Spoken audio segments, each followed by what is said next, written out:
Ageu capítulo 1. Não veio ainda o tempo em que a casa do Senhor deve ser edificada. Veio, pois, a palavra do Senhor por intermédio do profeta Ageu, dizendo: acaso é tempo de habitardes vós em casas apaineladas, enquanto esta casa permanece em ruínas? Ora, assim diz o Senhor dos Exércitos: considerem o vosso passado. Tendes semeado muito e colhido pouco. Comei, mas não se fartam. Bebeis, mas não se saciam. Vestivos, mas ninguém se aquece. E o que recebe salário, recebe para pô-lo num saquetel furado. Assim diz o Senhor dos Exércitos: considerai o vosso passado. Subi ao monte, tragam a madeira e edifiquem a casa. Diga comigo: edifiquem a casa. E dela me agradarei e serei glorificado, diz o Senhor. Esperastes o muito, e eis que veio a ser pouco. E este pouco, quando trouxestes para casa, com assopro eu dei. Porque, diz o Senhor dos Exércitos, por causa da minha casa, que permanece em ruínas, ao passo que cada um de vós corre por causa da sua própria casa. Por isso, o céu sobre vós retém o seu orvalho, a terra os seus frutos. Eu fiz vir a seca sobre a terra e sobre os montes, sobre o cereal, sobre o vinho, sobre o azeite, sobre tudo que a terra produz, como também sobre os homens, sobre os animais e sobre todo o trabalho das suas mãos. Amém? Deixa eu contar um pequeno trecho da história de Israel para você, só para você entender o que está acontecendo aqui, amém, irmãos? Por isso preste atenção em mim aqui, ó, e ouça bem, em nome de Jesus. Um pouquinho da história para você. Escute bem, não, os historiadores não estão bem certos sobre a data exata, o dia exato, a data exata, mas é algo entre 600 e 585 antes de Cristo. 600 e 585 anos de Cristo, anos antes de Cristo, acontece a chamada deportação para a Babilônia. O que é isso? O rei Nabucodonosor da Babilônia é incitado por Deus para invadir Israel, invadir Jerusalém, destruir Jerusalém e destruir o templo de Jerusalém. E não somente isso, levar como prisioneiro os homens, as mulheres e as crianças. Só foi deixado lá os doentes, os miseráveis e os muito velhos. Foram abandonados na cidade. Daí então começa um período na história de Israel chamado o exílio na Babilônia. Aproximadamente 70 anos, o povo de Israel, o povo de Deus, ficou preso em terra estrangeira, debaixo de um governo de um rei estrangeiro chamado Nabucodonosor, o rei da Babilônia. Quantos estão entendendo isso aqui comigo? Amém? Para você ter uma ideia, o livro de Daniel, o livro de Ezequiel e partes do livro de Jeremias foram escritos na Babilônia, na época do exílio. O livro de Daniel inteiro, ele escreve a partir de lá. Ele está fora de casa. Por isso que você vai ver as profecias de Ezequiel. Isso está narrado na Bíblia. Se você for lá em 2 Crônicas, Jeremias 52, você vai ver a história completa do que eu estou falando para você aqui, amém? Você pode ler depois na sua casa. Só que uma coisa mais fantástica tinha acontecido antes. 150 anos antes de um homem chamado Ciro. Ciro era o rei da Pérsia.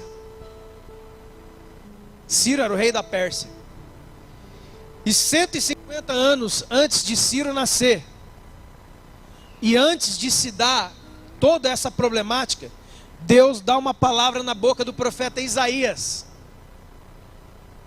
Muitos anos antes de tudo isso acontecer, preste bem atenção, Deus já coloca uma palavra na boca do profeta Isaías, que está em Isaías, eu vou ler para você,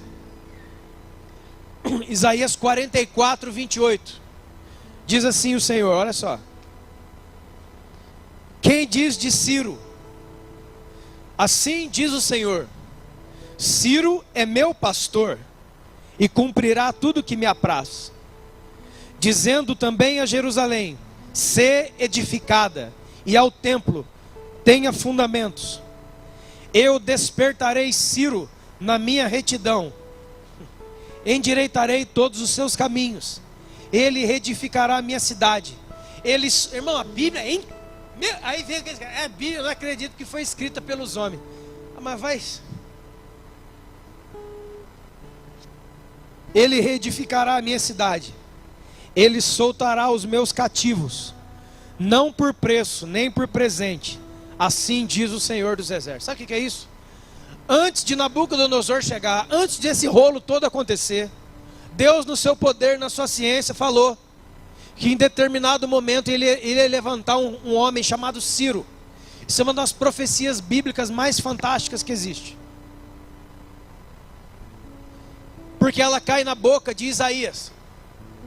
Muito tempo depois, lá na época de Jeremias, Israel é invadida por Nabucodonosor, rei da Babilônia. E como eu falei, ele pega o pessoal e leva cativo para a Babilônia. Muitos anos depois, nasce na Pérsia um homem chamado Ciro. Ele se torna o rei da Pérsia, e a Pérsia domina a Babilônia. Ciro governa sobre a Babilônia, ele invade a Babilônia, ele governa a Babilônia. Quem é que estava preso na Babilônia, irmãos? O povo de Deus estava preso lá. E por volta de 536 a.C., o rei Ciro da Pérsia emite o seu decreto libertando os judeus para voltarem para casa, para reconstruir o templo e Jerusalém. Você pode aplaudir o Senhor?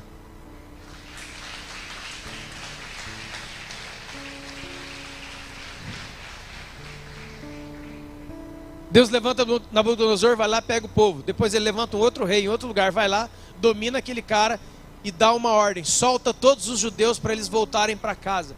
Exatamente a profecia que Deus deu na boca de Isaías.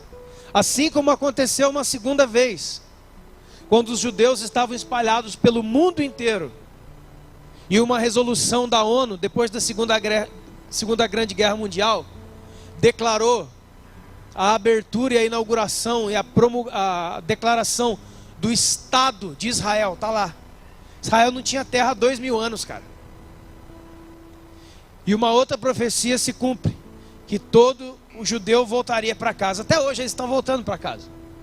E ninguém mais vai tomar aquilo lá, irmão. Não adianta, aquilo lá agora é, como diz o profeta, é cálice de tontear. Não dá para pôr a mão. Eles estão lá de volta. Hitler não conseguiu matar, Nabucodonosor não conseguiu matar, os imperadores romanos não conseguiu matar. Ninguém pode destruir aquilo que Deus tem um plano nele. Entendeu, irmão?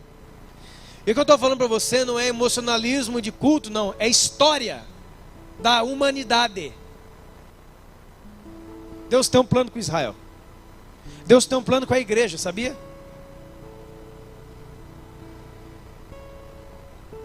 Em 535, um ano depois do decreto do rei Ciro, os judeus chegam em Jerusalém. Eles chegam em Israel de novo, em Judá. Em 535. E em 520, Ageu começa a profetizar isso que eu acabei de ler para você. Nós temos aqui então, irmão, 15 anos do dia que eles chegaram em casa até o dia que Ageu capítulo 1 começa. Quantos estão entendendo isso aqui? Ageu começa a profetizar, não lá na Babilônia. Ageu já estava em casa junto com o pessoal. Há 15 anos eles tinham sido libertados do da prisão babilônica por Deus. Deus trouxe os seus filhos de volta para casa. Havia uma profecia na boca de Isaías. Havia uma profecia a ser cumprida, e ela foi cumprida. Deus cumpriu com a sua palavra, como sempre. E qual foi o cumprimento da palavra de Deus? Eu vou levantar um rei, e ele vai libertar o meu povo, para que o meu povo volte para casa. Número 1. Para que o meu povo reconstrua Jerusalém. Número 2. E para que o meu povo reconstrua o templo. Deus não libertou o povo para o povo ficar andando por aí. Quantos estão entendendo, irmãos? Eles tinham uma missão. Deus cumpriu com a sua palavra. Deus os trouxe de volta. Mas há 15 anos, eles não faziam nada. E aí vem a profecia na boca de Ageu. E agora você entende por que Deus está falando isso aqui, amém, irmãos? Deus coloca na boca de Ageu assim: assim diz o Senhor, vocês estão dizendo que não é tempo ainda de cumprir o que eu falei para cumprir. Vocês andam dizendo que não é o meu tempo, que é o tempo de vocês,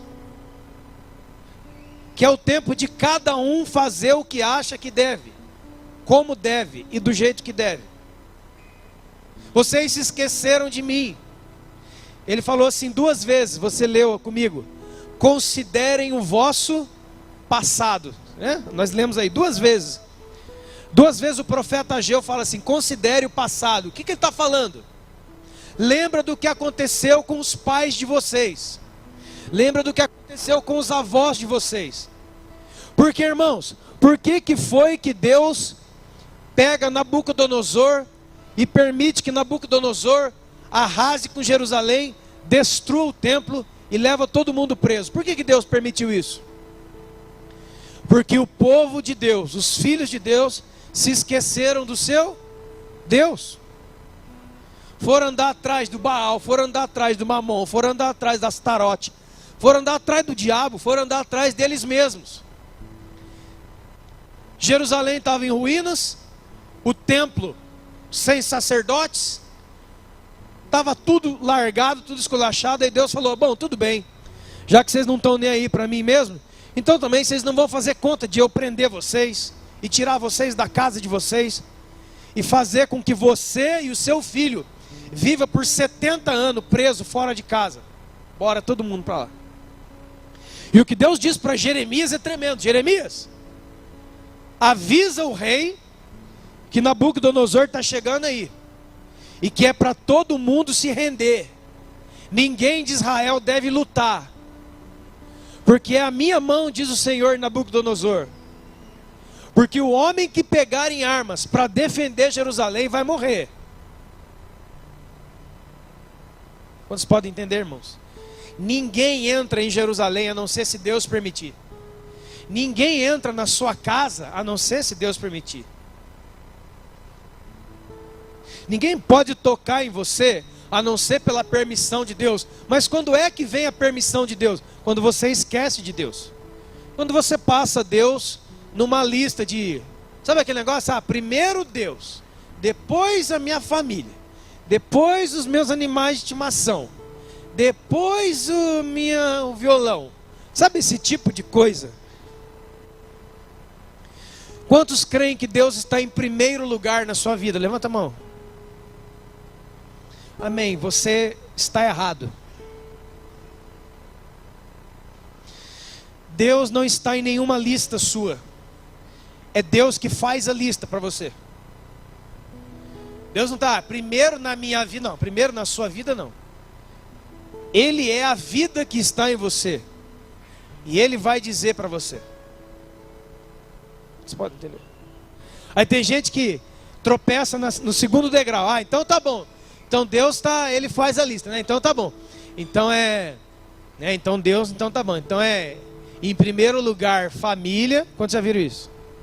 Em segundo lugar vem o que, irmão? Fala para mim. Em primeiro lugar na sua vida, fala, irmão, tá com medo? Emprego, depois igreja. Eu já vi, irmãos, faz 16 anos que eu estou na igreja, eu já vi essas listas.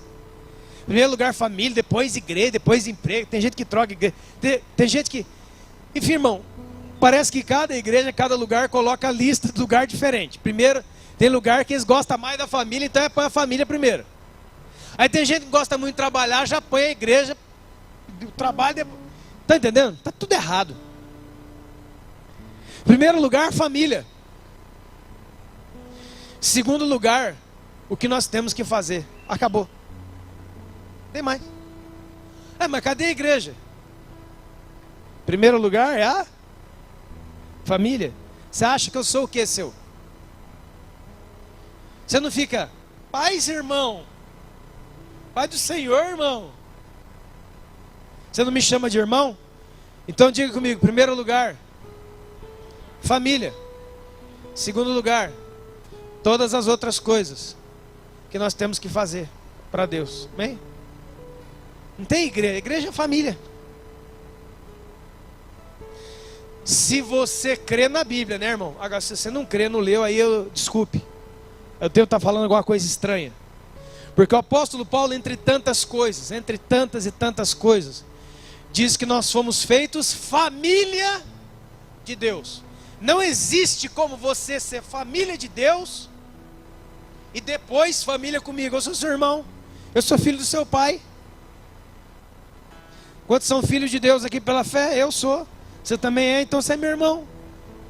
Temos um pai e um monte de irmão, nós temos o que, irmão? Família. Olha a pessoa que está do seu lado, estende a mãozinha para ele e fala assim, paz, irmão.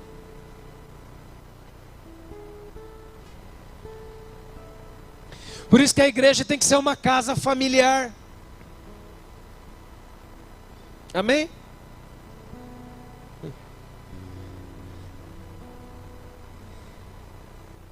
Então Deus fala assim, cara, 15 anos vocês cuidam das coisas de vocês e deixaram as minhas coisas nas traças. Aí ele vai falar do templo. O meu templo está em ruínas. A casa que o Nabucodonosor destruiu, até hoje vocês não botaram um tijolo lá. Há 15 anos eu libertei, 15 anos eu libertei vocês. Quanto tempo você é liberto, irmão? Pensa. Há quanto tempo você é liberto? Há quanto tempo você conheceu o libertador, Jesus Cristo? Há quanto tempo você é livre da lei do pecado e da morte? Há quanto tempo você conhece o Senhor Jesus Cristo na sua vida? Foi desse dia que Ele libertou você do poder do pecado e da lei do espírito da morte. Há quanto tempo? E aí a pergunta é pertinente. Há quanto tempo você cuida somente das suas coisas, enquanto as coisas do Senhor... não é o tempo de fazer isso. Mas alguém vai dizer, e vai dizer certo, mas espere. Hoje nós não estamos na época do antigo pacto, da antiga aliança. E eu te digo amém. Nós estamos no tempo do novo pacto, e eu te digo amém. E no novo pacto, 1 Coríntios capítulo 3 e 1 Coríntios capítulo 6, diz que nós somos o templo do Espírito Santo, amém? Não é mais o templo de Jerusalém, que até hoje não foi mais construído. É uma outra história para um outro dia. Vai voltar, mas não agora. Mas hoje o templo de Deus é você. Mas não tem problema, irmão. A pergunta de Deus, ela só vai dar uma volta e vai parar no mesmo lugar. Então vou fazer a mesma pergunta. Há quanto tempo você conhece Jesus e abandonou os cuidados com o templo do Espírito Santo, que é você? Vai dar na mesma. Quantos podem entender o que eu estou dizendo? Eles falam assim, eles disseram para Deus, Senhor, é tempo de morar em casas apaineladas. O que significa apainelada? O que significa isso? Enfeitadas. A palavra original é casa forrada. Uma casa forrada. Mas uma casa forrada lá é uma casa terminada, é uma casa, como chama aquela? Acabamento. Quantos podem entender? É uma casa que tem luxuosos acabamentos.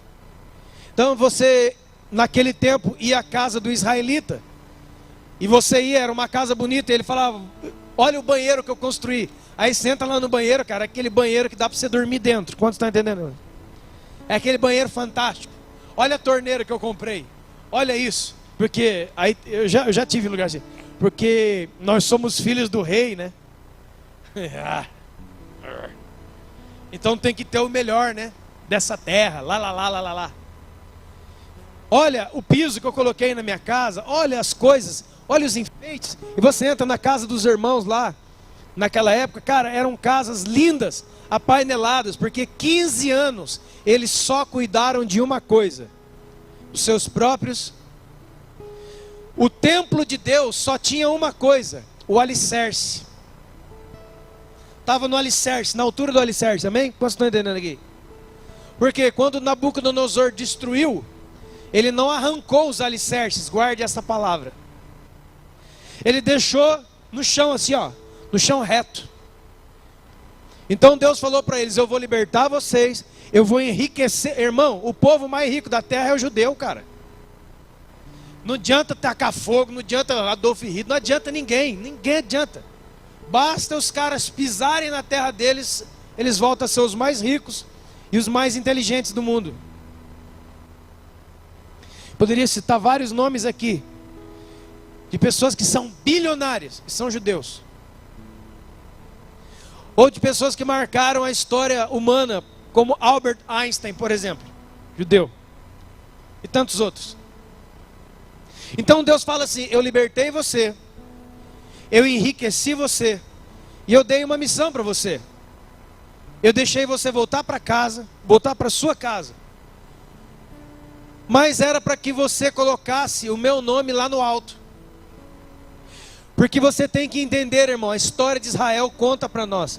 A história da Bíblia conta assim, ó: quando Deus é exaltado, tudo vai bem. Nunca se esqueça disso. Talvez você vai passar por momentos de dor, de desemprego, de falta de dinheiro, de dor, de doença, sei lá o que, irmão, de tristeza familiar. Exalte a Deus, glorifica. A Bíblia diz em tantas coisas, em Romanos, Abraão passou pela prova dando glórias a Deus. Não é murmurando, não é reclamando, pelos cantos que alguma coisa vai se resolver. Quantos podem entender o que eu estou dizendo, irmãos? É louvando. Como diz, né? Aqueles que com lágrimas semeiam, com júbilo trarão consigo os seus molhos, os seus feixes, a sua colheita. Então Deus estava dizendo: gente, meus filhos, vocês estão repetindo a história. Os seus pais e avós se esqueceram de mim, me colocaram lá num quartinho da vida e me deixaram lá. Então eles pensavam sem mim, eles agiam sem mim, eles compravam sem mim, eles decidiam sem mim, eles se casavam sem mim, eles faziam tudo que queriam sem mim. Então o que acontece? Se você não precisa de mim, eu vou sair logo de uma vez. Veio Nabucodonosor, levou todo mundo preso. Quantos aqui se lembram por um minuto de como é que você vivia sem Jesus? Ah, irmão, eu me lembro. E brincadeiras à parte, poderia cantar aquela musiquinha do carnaval: eu era um bêbado e vivia drogado. É aquela música. Eu conheço alguns quando chegaram na igreja aqui. Já falamos aqui a gente tem ex-macumbeiro, ex-feiticeiro, ex-prostituta, drogado, vagabundo, ladrão, canalha, prostituto e todo tipo de coisa que você imagina. Mas agora você não é mais isso, amém, irmão? Porque Jesus Cristo, Salvador e Libertador, entrou na sua vida. Dá um aplauso a Ele, glorifica Ele.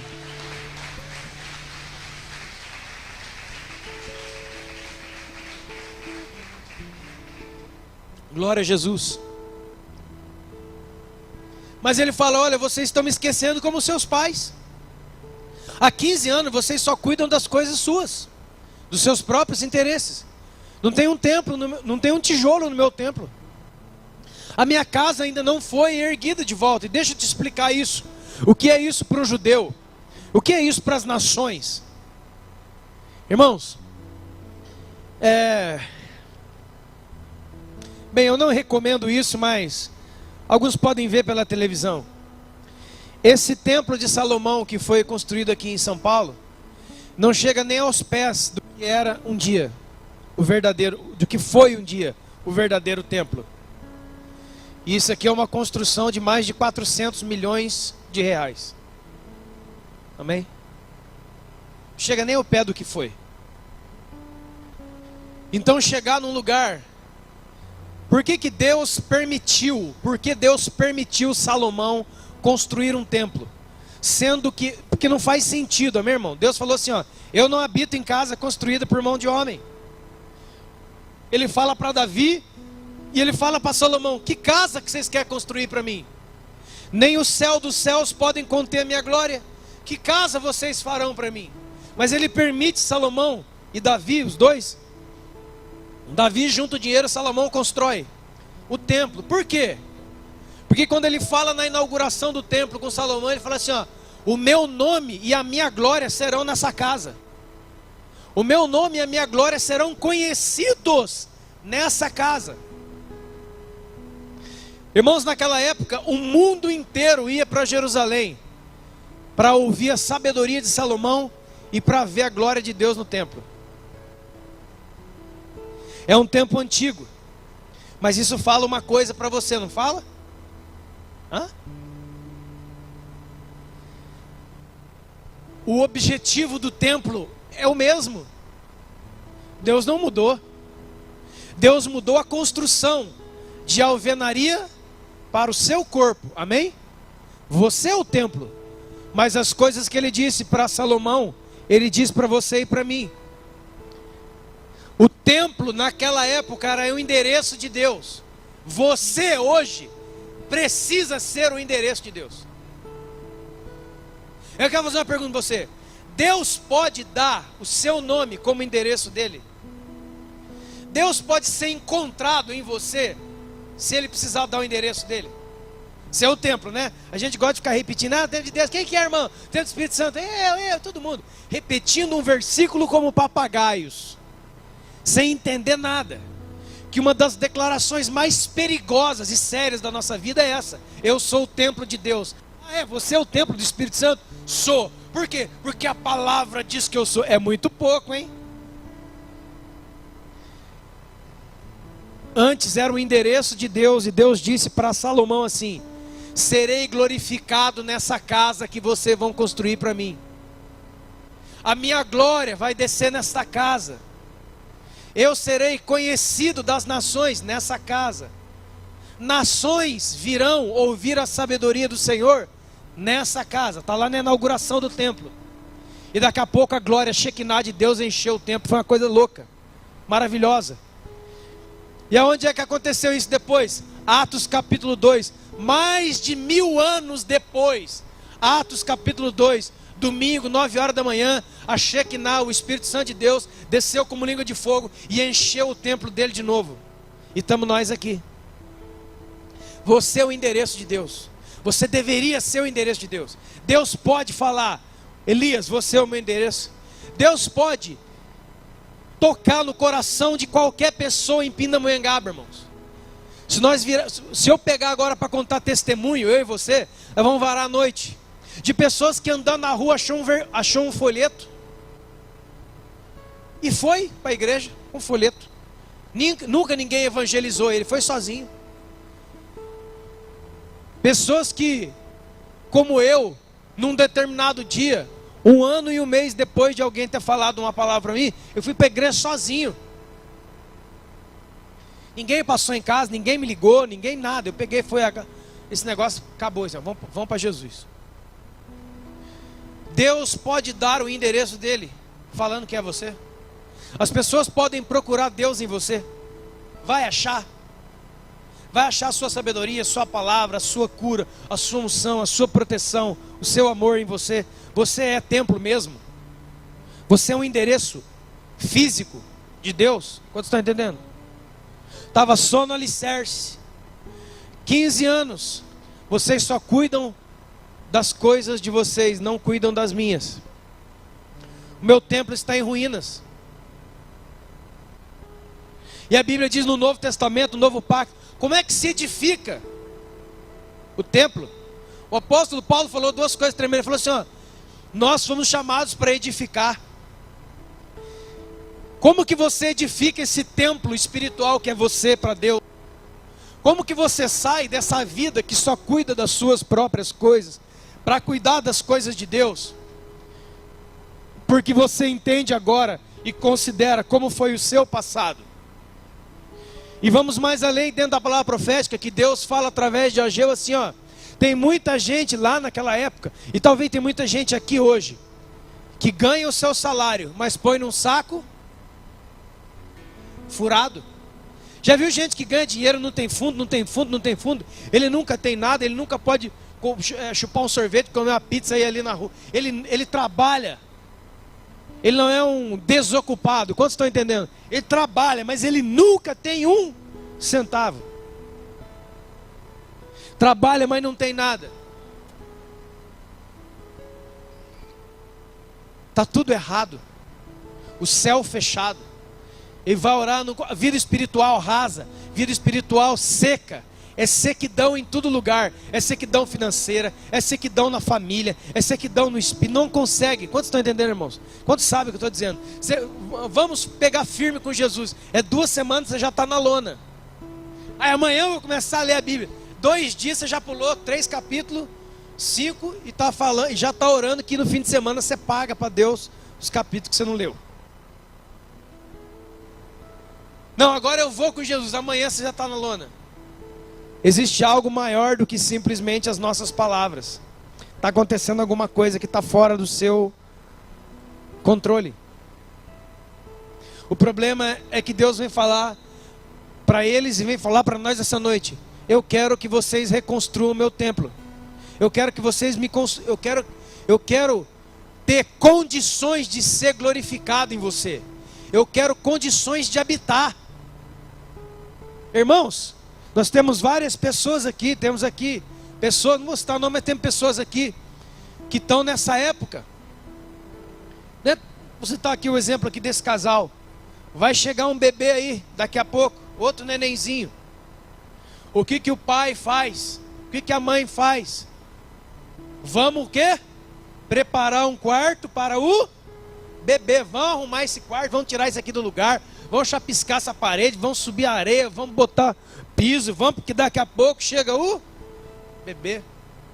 Uma visita vai na sua casa, aí vão arrumar, vamos limpar essa casa, que daqui a pouco chega o tio, chega a tia, chega o parente, chega o irmão. Aí o Espírito fala assim, eu vou habitar em você. Nem para dar uma varrida a gente presta. Nem para fazer uma paredinha, um puxadinho para o Espírito Santo não vai rolar. Espírito Santo, se você quiser, o senhor mora no quintal. E o mato está grande, hein? Já vou avisar que o mato está grande. Taratatá. Quantos estão entendendo, irmão, as analogias que eu estou fazendo aqui?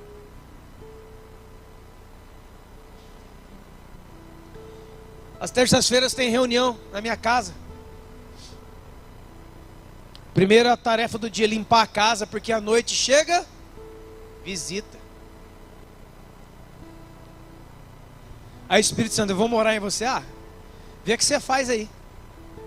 Vê o quarto, vê o canto que você gosta, você fica aí. Pega um colchonete, Espírito Santo, joga na sala e deita. Foi isso que ele disse aqui. Vocês semeiam pouco, vocês semeiam muito, e vem ser pouco. Porque quando vocês trazem, só quando eu sopro, eu já dissipo, é muito pouco. Vocês há 15 anos, ao tempo que vocês foram libertos, vocês não trabalham para construir a casa onde eu vou ser glorificado. Irmão, você é a casa onde Deus deve ser glorificado. Por isto, lá no Novo Testamento, que é tudo ligado, 1 Coríntios 6, 19 e 20 diz assim: acaso você sabe, por acaso você não sabe que vocês são o santuário de Deus, do Espírito Santo que está em vós, o qual tem da parte de Deus, porque você foi comprado por preço. Agora glorifiquem a Deus com os vossos corpos. Corpo. Ele está falando o quê? Você foi comprado para ser templo. Você tem uma obrigação, gente. Não é quem quer, quando quer, se der. Esse era o problema do pessoal lá, ó. Há 15 anos parado, você ia na casa dos camaradas, ó, era aquelas casas que era um brinco, meu Deus, que bênção, que bênção. Mas a casa do Senhor, nem construímos. Nós vimos para cá hoje, o tempo mudou, você é o templo. Como é que está a construção? Fala para mim, irmão. Como é que fala aí? Fala, responde para você mesmo. Como é que está a construção? Quantas paredes tem? Já tem o véu? Já tem o reposteiro? Já tem as colunas? Já tem a bacia? Já tem o altar de sacrifício? Cadê? Está aí dentro? O altar de sacrifício, a bacia de lavar, as colunas, as 5 colunas, o véu, tem tudo aí? Tem sacerdotes sacrificando de dia e de noite em você? Ah, mas isso é coisa do Antigo Testamento. Ah, é? Ao Novo Testamento, orai sem cessar. O que é isso? É a mesma coisa. A mesma coisa que existia no templo antigo deve existir em nós. Um dos exemplos, a rainha de Sabá. O que é a rainha de Sabá? O que é a rainha de Sabá? Era uma rainha do lugar onde hoje você conhece como Etiópia. Etiópia, olha lá, Etiópia é um país africano. A Etiópia é um país africano, mas na época de Salomão era o reino de Sabá. Não sei se você sabe, mas isso aqui é coisa tremenda, isso aqui é coisa tremenda. Um dos maiores, o maior povo judeu fora de Israel está na África. São os judeus negros. Cara, é uma história assim de arrepiar o cabelo. Você vai à Etiópia nos dias de hoje e você vê sítios arqueológicos inteiros escritos em hebraico. A língua deles era hebraica, porque existe uma grande probabilidade que a rainha de Sabá tenha se deitado com Salomão e ido embora com um filho real lá para a África. Isso aqui tem até documentário, é coisa tremenda, está lá, está até hoje na pedra, gravado. Você é o templo de Deus. Como que está a construção aí? A Bíblia diz assim, ó, edificar. Uma das maneiras de edificar. O que é edificar? Construir. O que é construir? Um templo. Um lugar onde Deus é glorificado dentro de você. Certo? Uma das coisas que nos foi dada para construir, uma das ferramentas espirituais de Deus que nos foi dada para edificar. Alguém diga para mim aqui.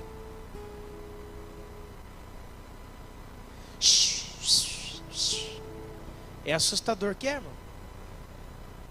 Orando em todo tempo no Espírito. Aquele que ora em línguas edifica.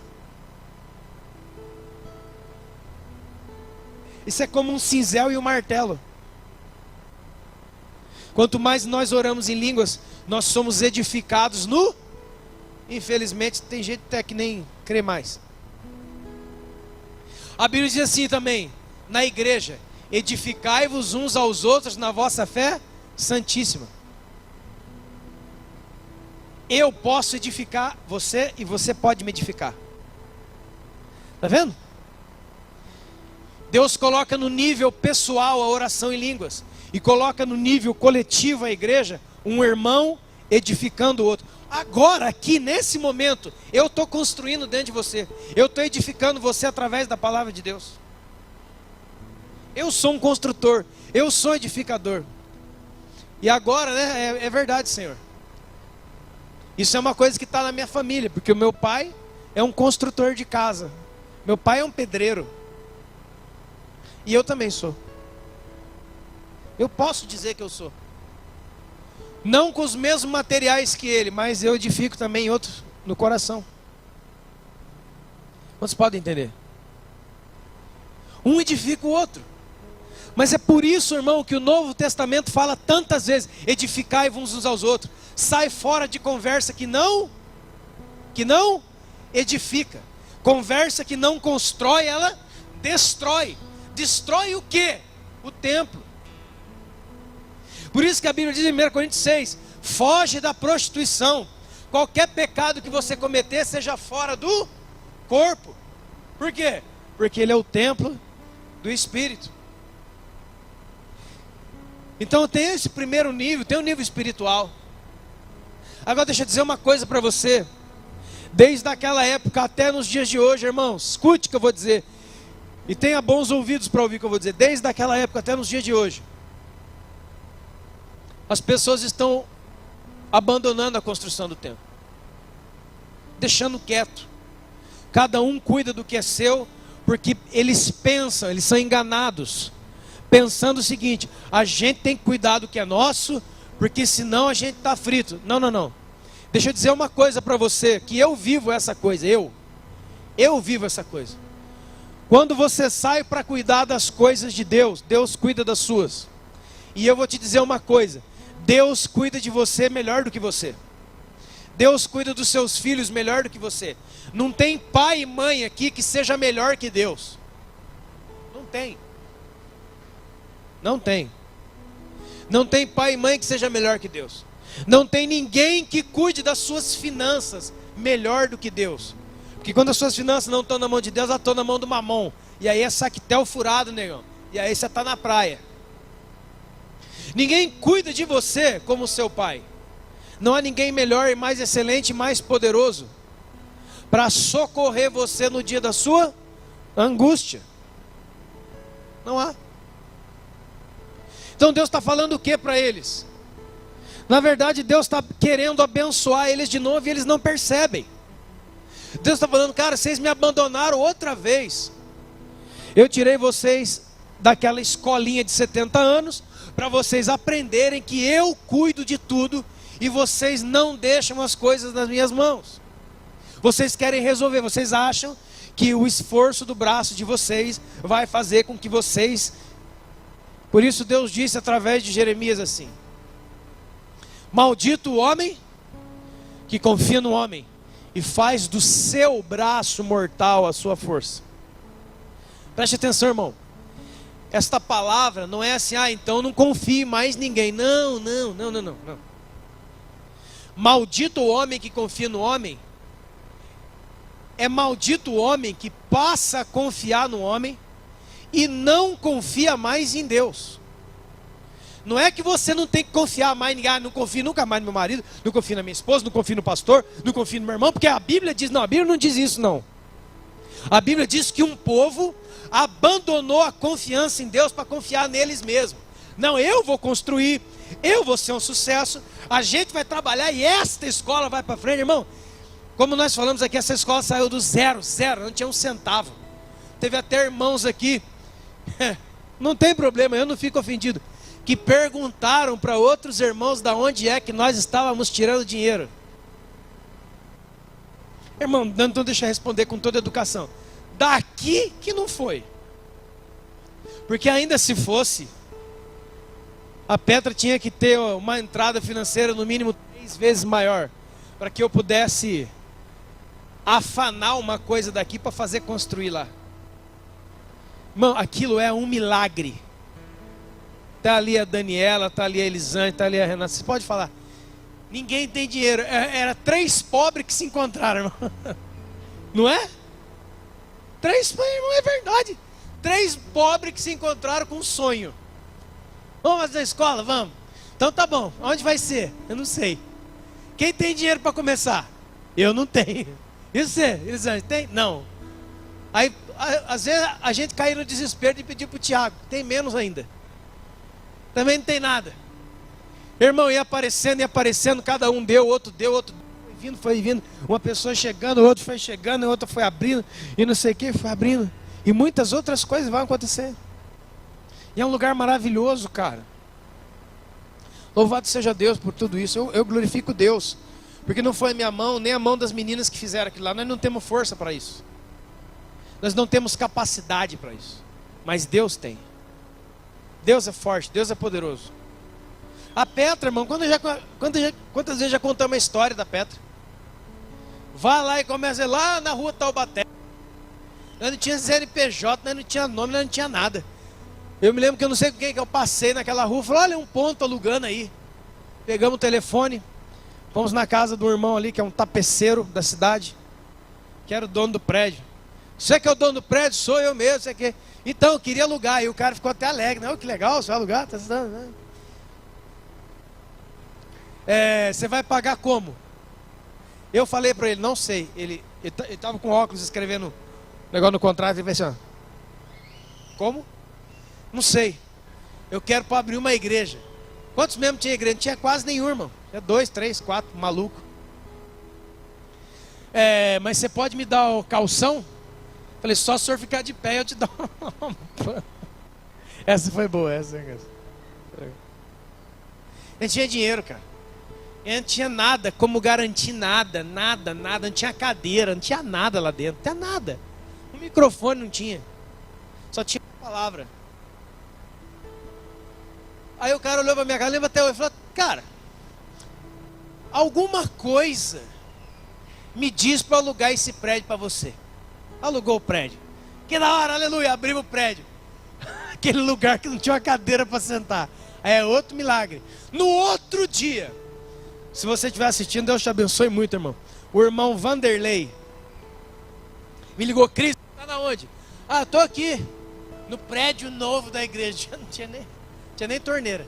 Vem aqui agora, no prédio do antigo INPS aqui, porque eles estão jogando todas as coisas fora. E era isso mesmo. Tem um monte de cadeira, tem bebedouro, tem banco, tem sempre isso aí. Falei, aonde que é? Aqui, perto daqui. Fomos lá, irmãos. Saímos catando caminhão no vento. Daquele dia nós tiramos de lá 110 cadeiras estofadas. No outro dia assim, ó. Plup. Só não trouxe mais porque não tinha caminhão para trazer. Deve ter cadeira imóvel desse até hoje lá na casa do padre Adriano lá. Espalhado. Aí foi começando, irmão, foi chegando gente, foi chegando você com as suas maluquices, foi chegando todo mundo. Tá todo mundo aqui hoje. E aqui já mudou daqui para lá, e de lá para cá, de aqui para lá. Isso não importa. Importa que Deus construiu algo. Primeira viagem para a África não tinha um centavo. Primeira viagem para Paraguai e Argentina não tinha um centavo. Os irmãos foi dando, outro foi dando, outro foi dando. Comprei uma cesta básica, viajei, recém-casado, voltei, ainda tinha 13 reais no bolso quando eu cheguei aqui. Para a África, a mesma coisa. Saí daqui sem dinheiro nenhum para ir dar dinheiro lá para a turma. Irmão, só Deus pode fazer essas coisas. Mas por quê? Porque eu decidi uma coisa. Eu vou colocar Deus acima de todas as coisas. E não fui eu que falei isso, lembra? Foi em Mateus 22. Amar a Deus sobre todas as... Preste atenção, não é todas as pessoas, é todas as coisas. Porque o amar as pessoas é o segundo mandamento, e Deus não tem problema nenhum com isso, quando estão entendendo o que eu estou dizendo. O problema de Deus é quando nós passamos a amar as coisas mais do que Ele. E foi esse o problema da turma de Ageu, e está sendo esse o problema de hoje. Você tem edificado, você é a pessoa que lê a Bíblia. Deus pode mandar uma pessoa chorando aí na cidade encontrar com você. Você vai ter uma palavra para dar. Você vai poder estender a mão sobre ele. Você vai poder pegar na mão dele e trazer ele para cá. Você pode fazer uma oração amanhã, meio-dia, no centro da cidade, para um cara que caiu endemoniado. Eu lembro aqui, alguns irmãos estavam comigo num Bom Samaritano, há uns tempos atrás, uns anos atrás. Lá no centro da cidade, quando nós ainda nos levávamos comida aqui. Começamos a cantar e louvar a Deus. Um homem na minha frente, mano, deu uma parada cardíaca nele, fez assim, caiu que nem uma tábua no chão, assim, ó. Aí teve uns irmãos, né? Glória a Deus. Eu falei, não é glória a Deus, não, cara, esse cara tá morrendo. Pensei que o irmão tinha caído, né? Pelo Espírito. Não. O cara, irmão, a boca assim, assim. E nós começamos a orar ali. Deus trouxe o cara e Deus ressuscitou o cara, velho. Porque eu não tenho aptidão médica para fazer um cara que tem parada cardíaca cair na minha frente voltar. Eu não fiz a massagem cardíaca e nem beijei ele na boca porque não ia dar. Foi na oração mesmo, ele voltou. Deus ressuscitou aquele cara, pô, no centro da cidade. Quem que estava nesse dia aí? Alguém desse dia estava aqui lá? Estava lá, uns irmãos que eu nem lembro. Por que eles não estão aqui hoje? Porque eles não estão aqui. Eles não estão aqui por quê? Porque eles não estão aqui. E a grande pergunta, por que esses irmãos não estão aqui? Sabe por quê? Porque eles abandonaram a edificação do templo deles. E quando diz, lembra a casa? Existe uma casa na rocha e outra na areia. Duas casas, as duas são bonitas, as duas são bem. É que nem sair para comprar casa em Pinda no bairro bom. Quem já fez isso aí? Você chega lá, né? Eu lembro quando lançou Mombaça 1 e Mombaça 2. Aquelas casinhas de material de terceira qualidade, sabe? Você compra pela RMV, Minha Casa, Minha Dívida, sabe aquele programa? Você vai lá, nossa que bonitinha, tá bem pintadinha, irmão. 2 meses é trinca. Irmãos, quantas e quantas e quantas pessoas que são colegas meus reclamaram dessas casas que foram vendidas de balde aqui em Pindamonhangaba. É 3 meses, começa a trincar. E o madeiramento de eucalipto que escata no mato começa a envergar tudo. Porque no dia da compra está pintadinha, bonitinha. Quantos estão entendendo? Mas é material de terceira. As duas casas estão construídas. Mas o Senhor Jesus falou assim, ó. E veio a chuva, e deu o vento, e transbordaram os rios, e deram contra aquelas casas. E a casa que estava na areia. Aonde que nós estamos construindo o templo, irmão? Em cima do quê? Ainda que você, em verdade, em espírito em verdade, saiba isso. Cara, eu sou essa pessoa aí, ó. Eu digo para Deus que de Deus não se esconde nada. Eu digo para Deus, Senhor, eu sou essa pessoa. Eu vim aqui hoje aqui 9 horas da noite, aqui nesse lugar. Eu sou a pessoa que só está se importando com a sua própria vida. Eu no fundo não creio que o Senhor possa cuidar de mim melhor. Eu saí para resolver a minha vida.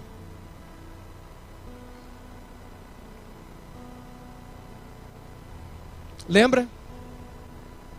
Só havia uma coisa que ficou do templo: os fundamentos, os alicerces. Eu sei que tem um alicerce dentro de você, irmão. Você pode estar aqui hoje quebrado espiritualmente. Escuta o que eu estou falando. Você pode estar aqui hoje quebrado. Você sabe que é você. Cara, eu sou essa pessoa. Eu não posso ser o endereço de Deus. Não tem glória de Deus em mim. Não tem amor, não tem paixão. Não tem conhecimento da Bíblia. Não tem força, não tem vontade. Se o endemoniado ficar endemoniado perto de mim, eu choro e peço pelo amor de Deus para ele ir embora. Não o demônio, a pessoa e o demônio junto. Vem aqui na frente, eu venho aqui para orar para as pessoas. Eu não, pelo amor, não me escolhe, em nome de Jesus, não me escolhe. Sabe assim? E Deus fala, e Deus fala, e Deus fala. E você diz, não é o tempo ainda. Igual ele, não é o tempo. Não é o tempo. É o tempo do Senhor. Você viu aquelas pessoas que estão comendo pão que o diabo amassou na rua? Já viu essas pessoas que estão na rua? O cara está desgraçado. Você fala, irmão, vamos recomeçar com Jesus. Ele fala assim, ó. Deus tem um tempo para todas as coisas. Ainda não é o meu tempo. Ah, cara, você está... Não, não é o seu tempo, não. É o tempo de você... Veja o pensamento. É o tempo, então, de continuar nas mãos de Satanás, fazendo a sua vontade. Porque Deus fala, não, não é o tempo, não. Fuma mais maconha, droga. A Bíblia diz, o dia da salvação é o dia que se chama... É o dia chamado hoje. Inclusive, você vai lá em Hebreus, está com letra maiúscula. Porque hoje é um dos nomes de Jesus. Hoje. O dia chamado. Hoje é o dia de tudo. Deus não trabalha com ontem e nem com amanhã. É o agora. O único, irmão, escute isso. O único momento real na sua vida se chama agora. O passado não está mais no seu controle. E o futuro, você não tem nenhuma garantia sobre ele. O único momento real, onde você realmente pode dizer, eu estou vivo, eu sou uma pessoa, se chama agora. O passado já foi. Você não tem mais poder sobre ele. Só o sangue de Jesus pode apagar o seu passado, amém? Você não. E o seu futuro está nas mãos de quem? Salmo 139. Todos os meus dias estão escritos no seu livro, sem que nenhum deles ainda houvesse. Está na mão do Senhor. Então qual é o único momento que se deve fazer alguma coisa? Agora. Deus me disse uma vez, irmão, uma vez que eu estava numa UTI orando, e orar em UTI não é fácil. Você vê a morte ali. Deus falou para mim dentro de uma UTI aqui em Pinda. Escute isso. Deus falou para mim dentro da UTI. Qual é a diferença entre você e ele? Pensa.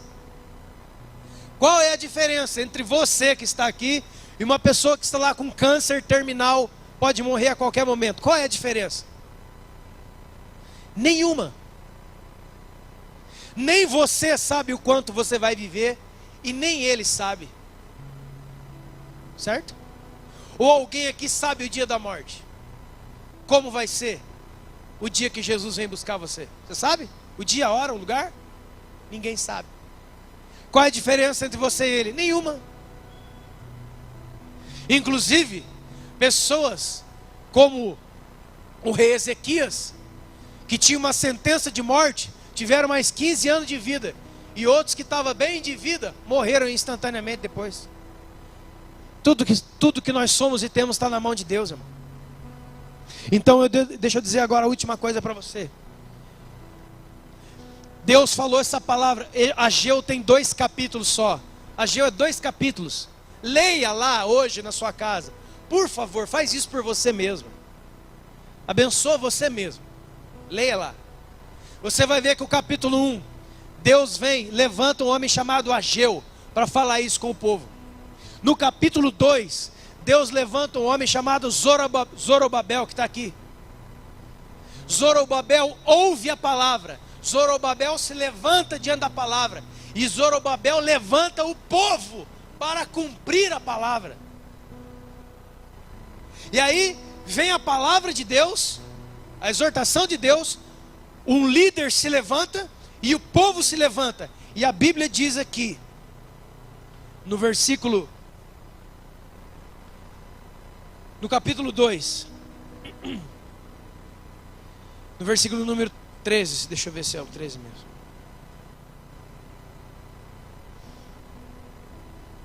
Ele diz assim: e o Senhor será convosco.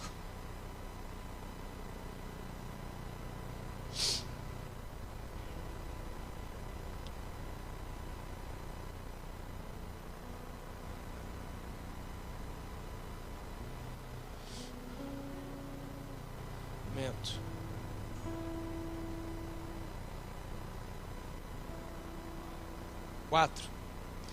Sê forte, Zorobabel, diz o Senhor. Sê forte, Josué, filho de Zodadaque, e todo o povo, sejam fortes. Assim diz o Senhor: trabalhem, porque eu serei convosco.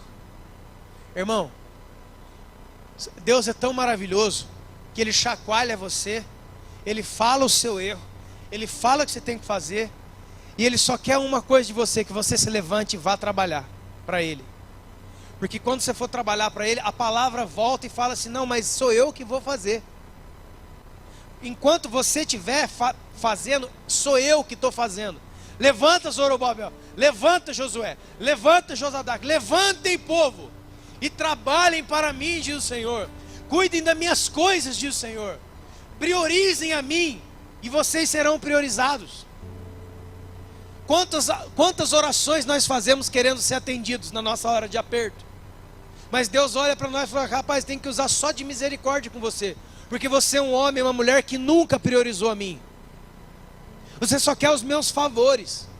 Quando tudo dá errado, você chama o meu nome. Quando você não tem dinheiro, você chama o meu nome. Quando a igreja está apertada, você chama o meu nome. Quando a coisa está ruim na sua casa, você me pede para falar com a sua esposa, para mudar o seu marido, para trazer o seu filho, para fazer isso. Mas você não é fiel a mim. Você nunca está na minha presença. Quando eu chamo, você não atende. Mas quando você chama, você quer que eu te atenda. Irmão, sabe como é que é o nome disso? Injustiça.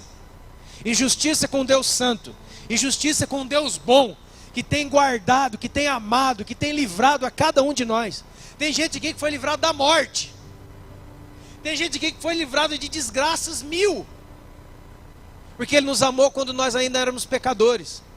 Maravilha, Deus é misericordioso. Mas deixa eu falar uma coisa para você, irmão. Levanta no meio da misericórdia, amém? Levanta.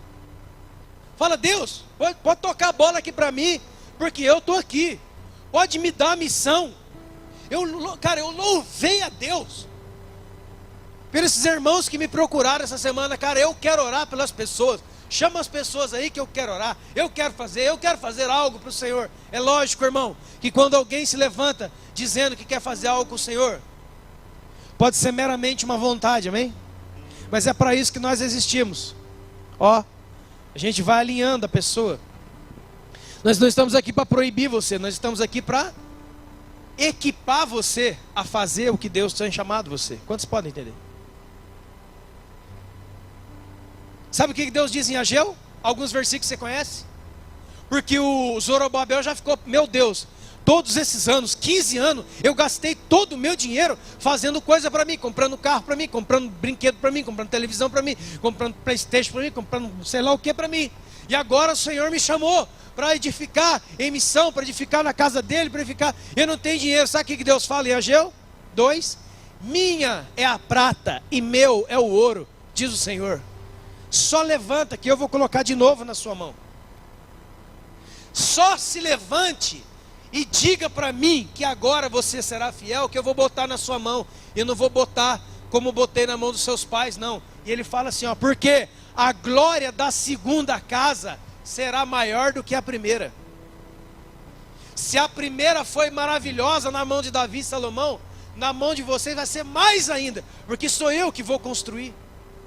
E aí eu quero dizer para você, para nós terminarmos, irmãos, nós temos uma escola maravilhosa para você estudar a palavra aqui, sábado. Por que você não veio para a gente edificar? Nós temos intercessão. Ah, não vou não. O culto de quinta-feira. Ah, não vou não.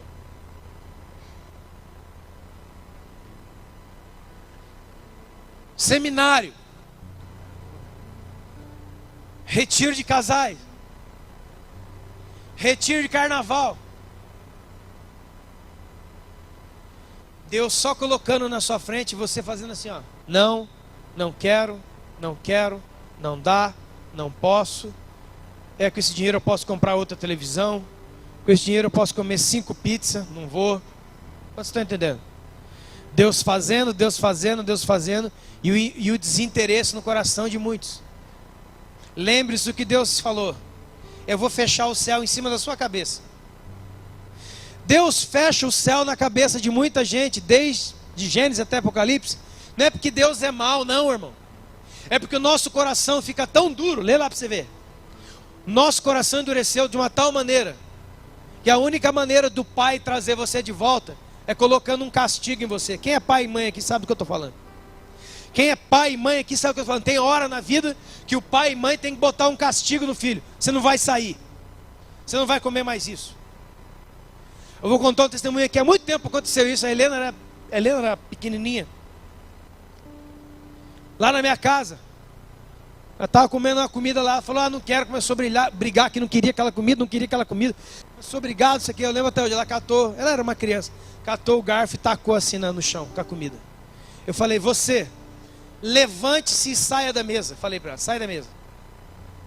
Não, mas não sei o que não. Saia da mesa. Você não come mais hoje aqui. Falei para Helena. O que parece isso para você? Dureza, maldade, coisas terríveis. Hebreus 12. Hebreus 12. Eu não trato a Helena dessa maneira. Mas existem alguns momentos na vida dos filhos que se o pai não parar ele vai destruir você. O que diz na Bíblia? Filho se levantará contra o pai, e o pai contra o... Mas a Bíblia diz que o espírito de Elias, o espírito de profecia, que é Jesus, vai fazer o coração do pai se converter ao filho, e o do filho é paz na família. Você está entendendo, irmãos? Então quero dizer para você, valorize o que Deus tem posto aqui na Petra para você. Valorize, porque tem um monte de gente querendo e não tem. Você tem, joga fora. É a criança que não quer comer. Outra coisa. Vamos todos trabalhar para que nós terminemos as obras desse lugar aqui o mais rápido possível. Hoje passando aqui de lá daquela rua, olhando para cá, de lá da avenida olhando para cá, isso aqui parece com qualquer coisa, menos uma igreja, né? Mas é bem feio o jeito que está, é bem feio mesmo. Deixa eu te dizer uma verdade. Muitas pessoas são evangelizadas pelo prédio da igreja, sabia? Perdão, não é evangelizadas, atraídas. Evangelizada vai ser aqui depois. Existe uma tonelada de pessoas que não sabem que aqui é uma igreja. Porque nós estamos atrasando as obras do Senhor. Aqui, ali, lá. Toda vez que a gente quer fazer alguma coisinha aqui, irmão, é um sacrifício. Você tem que brigar com os irmãos. Coloque Deus em primeiro plano. E você vai ver a diferença que vai ter na sua vida. Coloque Deus em primeiro plano. Como diz aqui, nas primícias das suas ofertas. Dízimos, ofertas, contribuições. Coloque Deus em primeiro plano na leitura da Bíblia. Uma vez eu falei para um homem, e eu sempre, esse homem me alegra o coração, toda vez que ele me fala isso. Ele me fala assim, até hoje eu faço uma coisa que você falou. Falou, o que é? Leio a Bíblia antes de sair de casa. Faz isso. Faz isso. Edifica. Constrói o templo. Põe janela nesse templo aí, põe porta. Põe bacia de ouro. Adorna o templo. Constrói em você. Porque construindo em você, a gente vai construir nesse local aqui. Eu glorifico a Deus, quero agradecer a Deus, todos os irmãos que ofertaram para o forro. Vai lá, está tudo bonito. E o outro ar-condicionado nós vamos pôr lá. Nosso desejo é colocar tudo aqui. Nosso desejo é arrumar tudo esse lugar. Porque uma coisa é certa, eu encerro aqui. Através de uma casa física, você conhece os que estão dentro. Você vai à casa de uma mulher. Quem é a mulher que sabe o que eu estou falando? Você vai à casa de uma mulher, de uma dona de casa. Desculpa a expressão que eu vou usar. A casa está emporcalhada. Quantos estão entendendo o que eu estou dizendo? A casa é uma casa de porco. Eu não estou falando pessoa que não limpou a casa hoje, tá bem, irmão? Eu não estou falando isso. Eu estou falando que a vida é assim, amém? Não estou falando você e seu marido foram viajar, chegaram hoje. Não. A casa é um lixo, tudo desarrumada. Você abre a geladeira, está fedendo coisa podre. Você vai no banheiro, está fedendo coisa podre. Você vai no quintal, está fedendo coisa podre. O que você pensaria de habitantes de uma casa assim? Seja sincero. No mínimo, que ali habitam um marido, uma mulher e filhos totalmente descuidados, displicentes.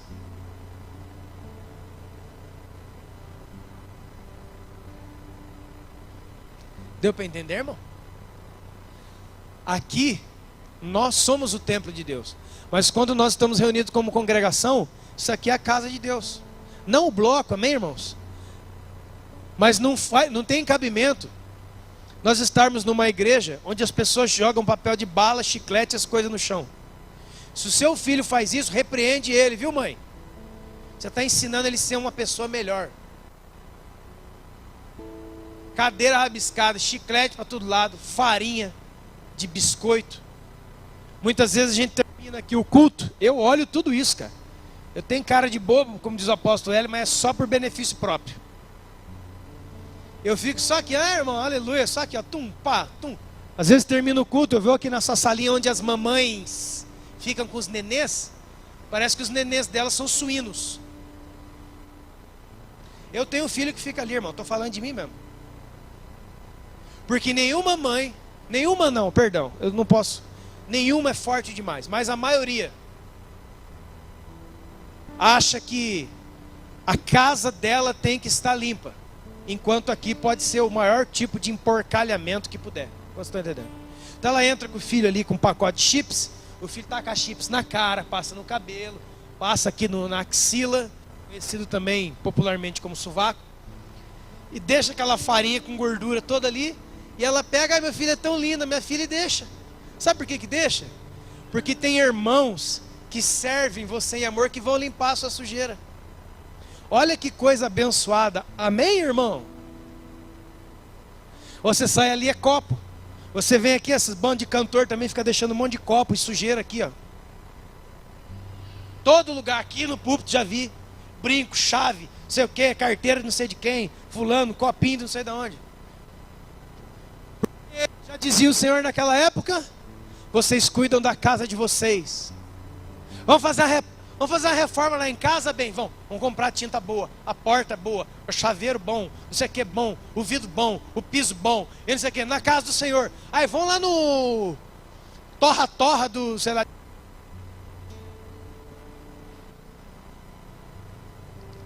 Vamos comprar o pisão ponta de estoque.